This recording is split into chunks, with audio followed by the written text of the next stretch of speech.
بیٹھے اردو ادب کے معزز شخصیات، میں بہت ہی شکر گزار ہوں کہ انہوں نے کچھ دیر لنگوشاری کرنے کی اجازت دی ہے۔ میرے دوستوں، اردو غزل کے لغوی معنی عورتوں سے بات کرنے کے ہیں۔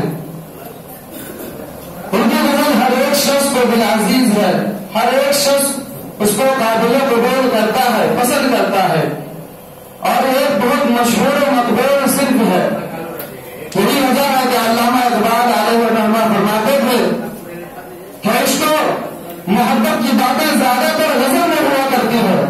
لیکن آگے وہ کہا کرتے تھے کہ لوگوں،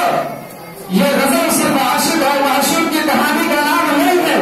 بلکہ غزل نے ہمیں محبت کرنے کا طریقہ سکھایا ہے، غزل نے ہمیں سماج میں ترقی کرنے کا طریقہ بتایا ہے، غزل نے ہمیں محبت کرنے کا ماں سے کیا مقام ہے وہ طریقہ سکھایا ہے، غزل نے ہمیں بتایا کہ سماج میں امن کام کیسے ہو، غزل نے ہمیں بتایا کہ محبت سے کیسے محبت کی جائے، غزل نے ہمیں بتایا کہ رشتے داروں سے کیسے محبت کی جائے، غزل نے ہمیں بتایا کہ دوستوں سے کیسے محبت کی جائے، غزل نے ہمیں بتایا کہ اردو شاعروں سے کیسے محبت کی جائے۔ تو میرے بھائیوں، بزرگوں اور دوستوں، ہمیں یہ معلوم ہوا کہ غزل صرف عشق و محبت کی کہانی کا نام نہیں ہے، بلکہ وہ فرماتے تھے کہ غزل ایک ایسا فن ہے، ایک ایسا جوہر ہے کہ غزل کے اندر انسان اپنی دل کی باتوں کو رکھ سکتا ہے، غزل کے اندر انسان اپنی دل کی باتوں کو ظاہر کر سکتا ہے، غزل کے اندر اپنی ماں زمین کو ادا کر سکتا ہے۔ میرے بھائی، بزرگوں اور دوستوں،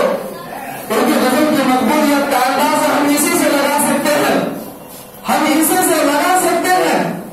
کہ اردو غزل کے شاعر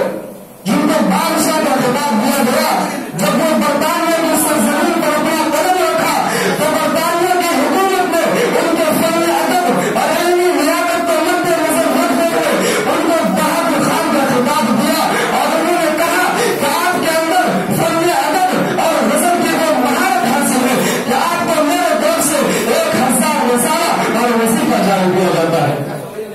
میرے بھائیوں، بزرگوں اور دوستوں، غزل ایک بہت مشہور و مقبول صنف ہے،